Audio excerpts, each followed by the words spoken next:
नमस्कार। चलिए आज चलते हैं भारत के एक ऐसे गांव में जिसके घने जंगलों में इंसानों और सांपों के बीच का एक पुराना और खतरनाक रिश्ता आज भी जिंदा है। जी हाँ, इसे यही कहा जाता है। एक ऐसा नाम जो सुनने में ही थोड़ा रोमांचक और शायद थोड़ा डरावना भी लगता है ना? पर आखिर इस जगह को ये उपाधि मिली कैसे? चलिए इसी सवाल की तह तक जाते हैं। आखिर ऐसा क्या है इस जगह की हवा, पानी और मिट्टी में जो दुनिया के सबसे लंबे जहरीले सांप को अपनी तरफ खींच लाता है? तो हम बात कर रहे हैं कर्नाटक के शिमोगा जिले में बसे अगुम्बे गांव की। ये जगह पश्चिमी घाट के बिल्कुल हरे भरे दिल में बसी है। एक ऐसी जगह जो अपनी कमाल की बायोडायवर्सिटी के लिए पूरी दुनिया में मशहूर है। जरा सोचिए, 120 दिन लगातार बारिश, और यही मौसम है जो यहाँ के जीवन की हर चीज को कंट्रोल करता है, जिसमें इसके सबसे मशहूर और खतरनाक निवासी भी शामिल हैं।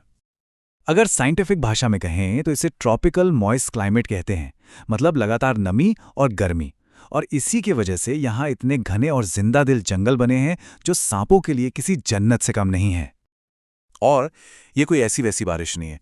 यहाँ इतनी ज्यादा बारिश होती है कि इस जगह को दक्षिण भारत का चेरापूंजी का निकनेम तक मिल गया है। इससे आप अंदाजा लगा सकते हैं कि यहाँ का मौसम कितना एक्सट्रीम है। तो ठीक है, जगह की बात तो हो गई।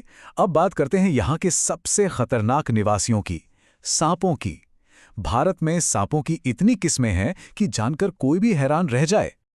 अब यहाँ एक बहुत ही दिलचस्प बात सामने आती है। देखिए, भारत में सांपों की 300 से भी ज्यादा प्रजातियां हैं, लेकिन उनमें से सिर्फ 60 ही ऐसी हैं जो इंसानों के लिए जानलेवा हैं।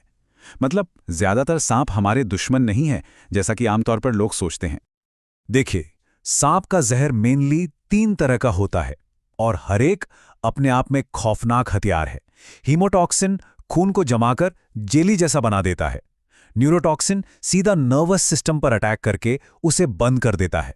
और साइटोटॉक्सिन, वो तो शरीर को अंदर से ही खाना शुरू कर देता है। तीनों का अंजाम बहुत भयानक होता है।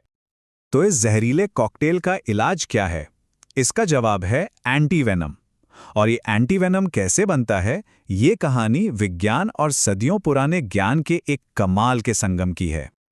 एंटीवेनम बनाने का जो तरीका है ना, वो किसी साहसी डांस जैसा है।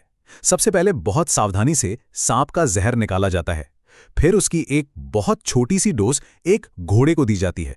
घोड़े का मजबूत शरीर इस जहर से लड़ने के लिए एंटीबॉडीज बनाता है, और बस उन्हीं जान बचाने वाली एंटीबॉडीज को निकालकर एंटीवेनम तैयार किया जाता है। सच में जहर ही जहर को काटता है का ये एक जीता जागता उदाहरण है। और जानते हैं इस पूरी प्रक्रिया के पीछे गुमनाम हीरो कौन है? तमिलनाडु की इरुला जनजाति। उनके पास सांप पकड़ने का सदियों पुराना ज्ञान है, और एंटीवेनम बनाने के लिए जहर की सप्लाई में उनका बहुत बड़ा हाथ है। तो एक तरफ तो हमारे पास ये कमाल का विज्ञान है, पारंपरिक ज्ञान है, लेकिन इसके बावजूद एक कड़वी सच्चाई ये है कि भारत एक बहुत बड़े हेल्थ क्राइसिस से जूझ रहा है। एक ऐसा संकट जिसने हमें दुनिया की स्नेक बाइट कैपिटल का दुखद टाइटल दिलाया है। ये आंकड़ा सच में दिल दहला देने वाला है। 58,000 ये सिर्फ एक नंबर नहीं है। WHO और द हिंदू की रिपोर्ट्स बताती हैं कि हमारे देश में हर साल 58,000 लोग सिर्फ सांप के काटने से अपनी जान गंवा देते हैं। ये किसी धीमी महामारी से कम नहीं है। और सबसे हैरान करने वाली बात तो ये है कि इन मौतों में से 90%, जी हां 90% मौतें सिर्फ 4 तरह के सांपों के काटने से होती हैं। इससे ये तो साफ है कि अगर हम सही जगह पर फोकस करें तो इस समस्या से निपटा जा सकता है। तो ये हैं वो big 4: Indian cobra, Russell viper, common करेत और सॉ स्केल्ड वाइपर। यही वो 4 प्रजातियां हैं जो भारत में सबसे ज्यादा मौतों के लिए जिम्मेदार हैं, और इन्हीं के जहर से लड़ने के लिए मुख्य रूप से एंटीवेनम बनाया जाता है।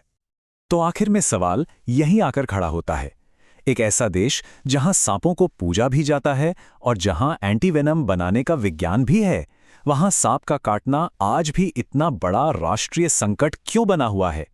इसका जवाब शायद विज्ञान, समाज और हमारी स्वास्थ्य व्यवस्था के किसी जटिल मोड़ पर छिपा है। और ये एक ऐसा सवाल है जिस पर हम सभी को सोचना चाहिए।